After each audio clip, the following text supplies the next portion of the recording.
There we go. Hello. All right, let's do this. So I'm here with Dan, my beautiful partner, Hello. and we're just gonna jam out together a bit of the hows and the whys we have come to on this trip. Yeah. So how do we do it? Why do we do it? And what were our intentions behind it, really? And why we're sharing this with you, what we hope that you'll take from listening to this is probably an inspiration or, yeah, just another point of reference that it is possible and that this isn't prescriptive.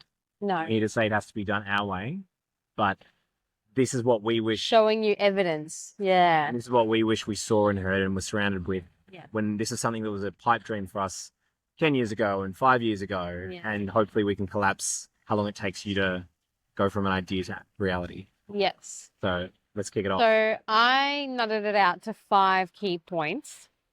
So the first one was actually, let's tell them what we've done. Okay. So we have packed up our lives, our very stable, not easy, but like comfortable lives in Brisbane. Yeah. We had a beautiful house, a beautiful kitten. Yep.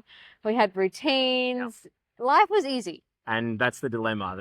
There's an adage, and I don't know who to quote, which is like, the comfort zone is where your dreams die. Yeah. It's where it's like a slow, gradual, not death, but call it like a decay or an atrophy. Yeah. And unless you kind of rip the Band-Aid and instill or have a catalyst, it's very easy to continue operating and being happy. Oh, yeah. It would have been easier to just stay and continue on with our lives. Like, this was hard, what we did. Yeah. But I think, good things never come easy. You've always got to put something out or serve someone or, work or do something. Yeah, to get the reward. Yeah. So, here we are. We're sitting on a beach in Vancouver recording this. You can't smell the questionable sewage that may be pumping out over the bay that Maddie's receptive nose picked up. All I can smell is my citronella patch now. That's true. So I'm good. I can't actually smell it here. I think this walked double past it. citronella patch against mosquitoes is doing well. So anyway, enough fluff. let's go. We've made it here after probably a year and a year and 3 months of solid action. Yeah. And it all started Stuff. back when we were on that beach in Tasmania in the new year. We always take a holiday around New Year and aim to just really switch off. It's time for us after having family at Christmas time. We're always really keen to just switch off and really pull back into ourselves. And we always think about, well, what have we learned from the year and what's next? And that time on the beach in Tasmania was really where we solidified it. And so I think we made that decision there. Yeah. And that's the first thing. You got to make the decision. You got to be yep, I'm committed. We're going to make this happen. Yep. And then the next thing we did was we wrote down our whys. Yeah. And it's so overlooked. Even as kids, as an example in primary school, we rewrite words and phrases and spelling or whatever. And I think somewhere as an adult, we lose the magic or the connection towards taking things on paper. For our own personal lives, not for our employers, not for Christmas cards, for someone else, but for yourself. Yeah. And there was something really powerful about digitally writing it into a Notion document. Journaled it first, but I think we put into this shared Notion document. Yeah. And seeing it back and just seeing this statement that you kind of put to the world. Only we could see it, but it suddenly gave it power. Yeah. And it is powerful. It's powerful. That's exactly what I wrote. It's powerful. Yeah. When you write something down, it just becomes that little bit more real. It's kind of like a mini commitment or a mini contract with yourself. Yeah. Because you're the author of the words, we did it together as well. Yeah. So it was there for both of us to keep each other accountable. Yeah. So first of all, we wrote down our whys, and I've listed those in my Substack post if you want to go and read them all. Yeah, am I around or below where you are listening to this? Yeah. But essentially, in a nutshell, it was well, we have this great opportunity. We are not tied to a location. We don't have any dependents. We are financially in a good place, and we just saw it as this really opportune window to take and use it, because we do one day probably want to, maybe have a family. And so we just know that life changes when that happens. Yep. Yeah. For those who don't know, with Maddie's background, studying Midwifery. midwifery, Oh, yeah. sees the Get the transition. first-hand look. First-hand look of it. I think that's been a positive education Yeah. into it as well. Yeah, and if that path is for us, it might not be, Yep. and that's okay. Yep. But I know I will want to be in the one spot, You at wanna be- least for that first year, not traveling around. So we're just like, go now. It's a perfect opportunity. Something else we thought about too was like, do it now while our parents are still young. 100%. Well, not young, but Young. like, they're still healthy. Let's put it down They're this way. healthy. They're not getting any younger. No. And more health Yeah. things are going to pop up every now and then. So, Yes. yeah, Yeah. that's it. Because I wouldn't want to leave my family if there was significant health problem going on, Yeah. you know? Yeah. I think off the back of that with the parents, before we kind of move on to, kind of how we turned our wives into ours, was this really humbling realization as our relationship developed and I kind of learned more about this. I think we learned the stories of each other's parents. We realized that like we're the byproduct of parents that all took chances on going overseas and doing trips like this. Very And true. it was a really, like, it was a serendipitous full circle to go, my mum was my age when she came to Australia and had me she didn't have the language, they didn't have technology, they didn't have social media, they didn't have anything. And they made it work. So it kind of, and the same thing for your parents, like they really moved away from their family and what was a safe, comfortable, good lifestyle. Literally all those words you said at the start. Yeah. We all had that. Both parents had comfort. And I'd argue they manifested something greater that now the rest of the family looks at with beautiful envy and says, good on you guys for doing that. But it wasn't easy. No. So I hope or think that this is a bit of a, a story we can say in a few years and say, yeah, this wasn't easy, but it was worth it. So a big part of, being the author or the main character of our story and just going for it. That's a big why for this one. Yeah. Another big one was that we both value change, growth, being mobile, travel, experiencing new things, eating different cuisines, being immersed among different languages, although Canada is not, but we have traveled in Central before coming here, and that was high on our list. We both love doing that. We both love the change and being mobile. Another thing we wrote down quickly was that we wanted to face the challenges that come with moving overseas with your partner. So there will inevitably be moments of rupture or, difficulty or emotional upset or whatever it may be, or like things stolen. Not that I want that to happen, but you grow from these discomforts. Right, you're in the safe comfort zone of familiarity. No. And we also had to work incredibly well together to even get here. So we had to like really align, conquer, lean into our strengths, our trade-offs, communicate what matters, and level up as a couple. I think that was one of the big top statements I remember we both came on. And lastly, it was to document the journey. So here we are. Yes. Yeah. You're watching this or seeing this in some form. Yeah. What's going on. Yes. And so those are the first two. Decide. Yep. Write it down. Yep. Make a So commitment. we did those. And then the next thing was, now I cannot take credit for this, but you created an amazing Substack. Substack? Not Substack, sorry. Ocean There we go. document.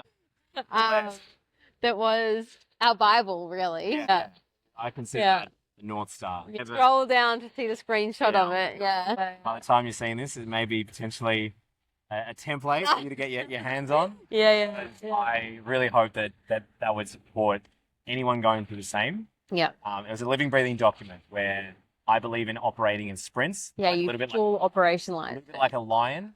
You have these periods of like focused effort energy and then you can kind of relax, I guess. Yeah. And I think it kind of kicked in this activation energy in us that made us go, right, now that we see all the things we need to do and we know how much or little time we actually have to get it done, on top of full-time jobs, farewell tours, wrapping up the house, sorting out all these affairs at home, it just gave a level of like accountability, similar to the words we said of like what we wanted to happen. Yeah. It was now like, this is what we need to do to make that happen. Yeah. And there was a lot. And I think something that really irked me a little bit was that people would say to me all the time, "You're so lucky." And I'm like, luck did not play a part in this.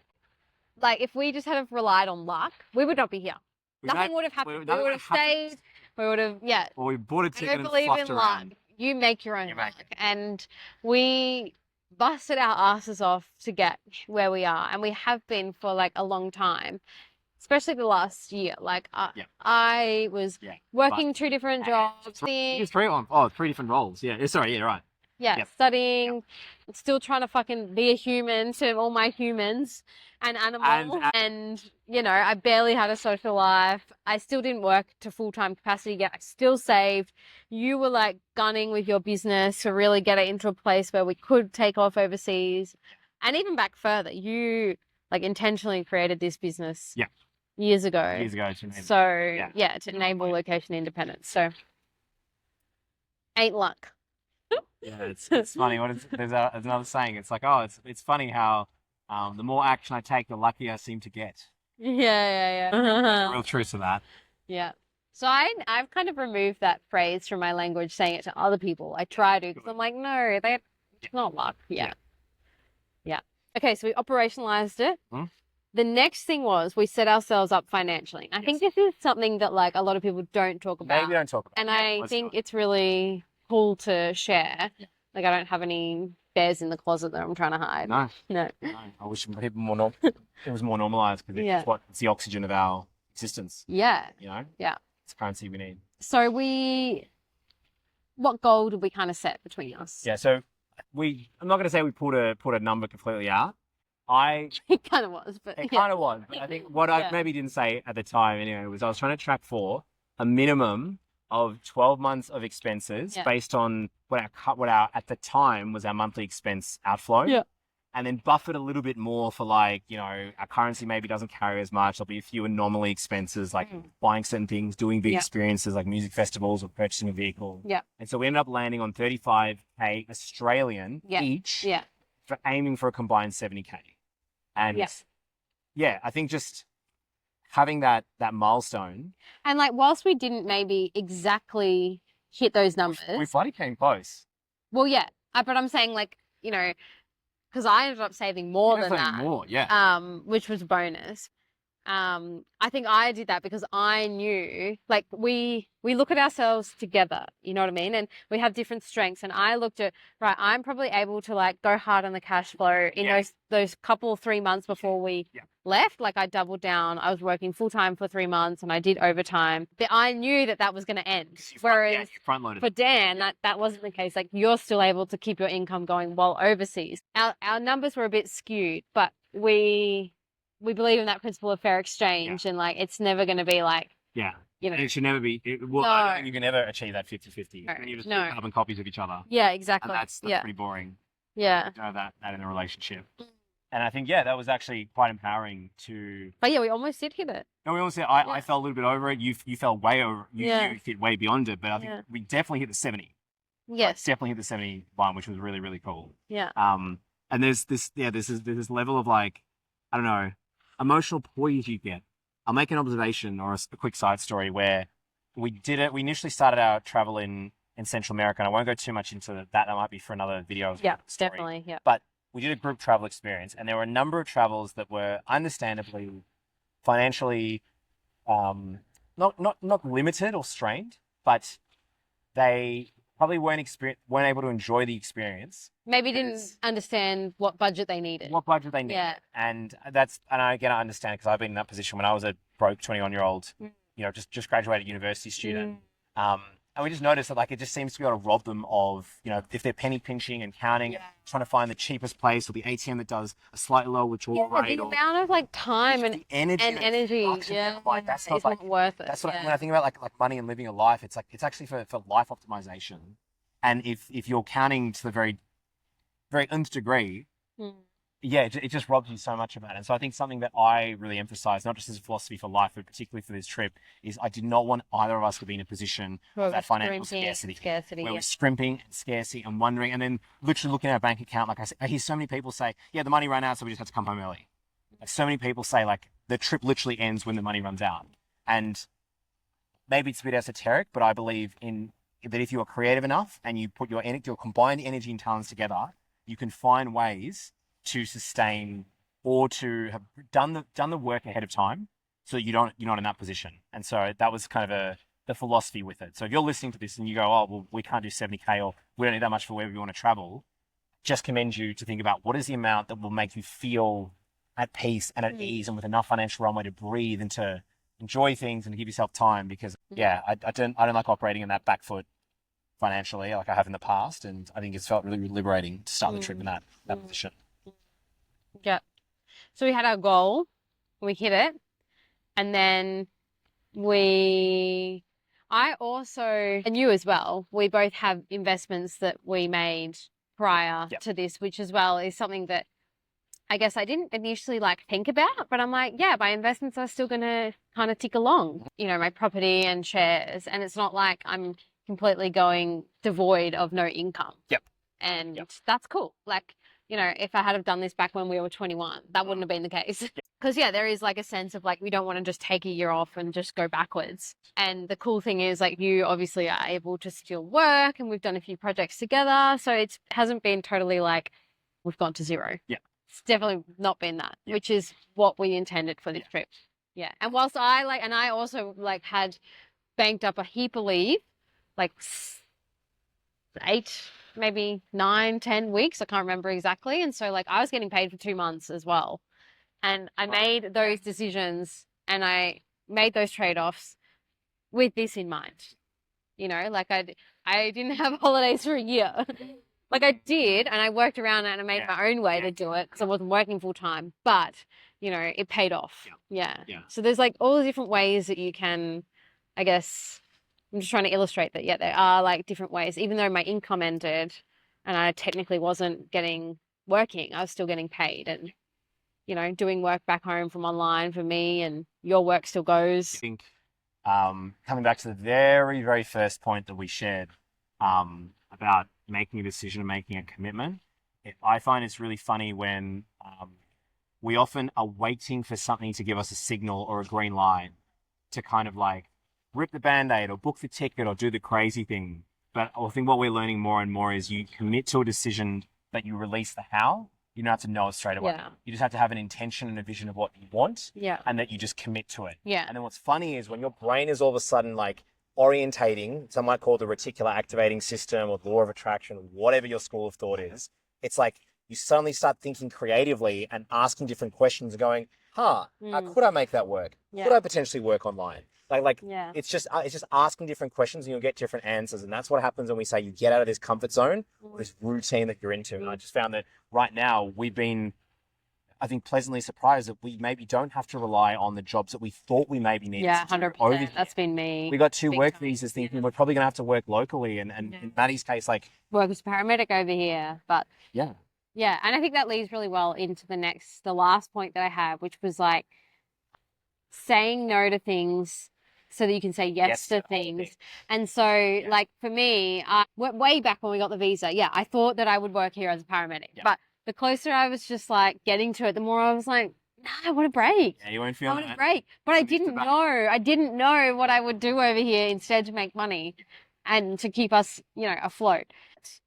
Yeah, as you said, I released the how. Death grip of certainty. And I just thought, we'll figure something out. We're 2 smart cookies. So are you listening to this. You're more exactly. Than everyone you think. If you just like trust release yourself and trust in the universe that you will be held and you'll figure it out. Because you are a smart being. Yeah. Sorry, I lost my train of thought here. That's all right. But so we like really had to say no to a lot of things to open up opportunities. And that was big in the lead up to this trip. Like, so in order for us to be able to do this, we had to say no to a lot of things. Like I barely had a social life. Worked my ass off. We went on like one holiday that year. One maybe, and a few little mini getaways. But like, you know, we didn't spend lavishly on experiences or things that year. It all funneled into saving. We knew this was going to be heavy on experiences and fun, and so we're happy to make that trade-off. And we also had to say no to a lot of people, to social catch-ups, to hangouts, all of those things, which was hard. But I think, you know, we're so bombarded with all these constant like begs for our attention or begs for our obligations. And the power in this day and age is actually to be able to say no, so you can say yes to the things you want. That's perfect. I've got nothing to add to that. That was bada bing, bada boom. And so we really were pretty intentional about how we lived that year in the lead up to here, and also intentional about how we're spending this year. Yeah. Yeah, I think that's a good wrap up. I think that's a perfect wrap. Yeah. So what happens till next time? What are we up to? And what can the loyal fan base expect? Yeah, if you're listening to this, If you've come this far, no one's listening, I bet. But anyway, who knows? You say that. we'll see you next week. See you next week. Yeah. Thanks for your heart and your headspace. Yeah. Much love. Yeah. With gratitude. Maddie and Dan. Bye. Bye.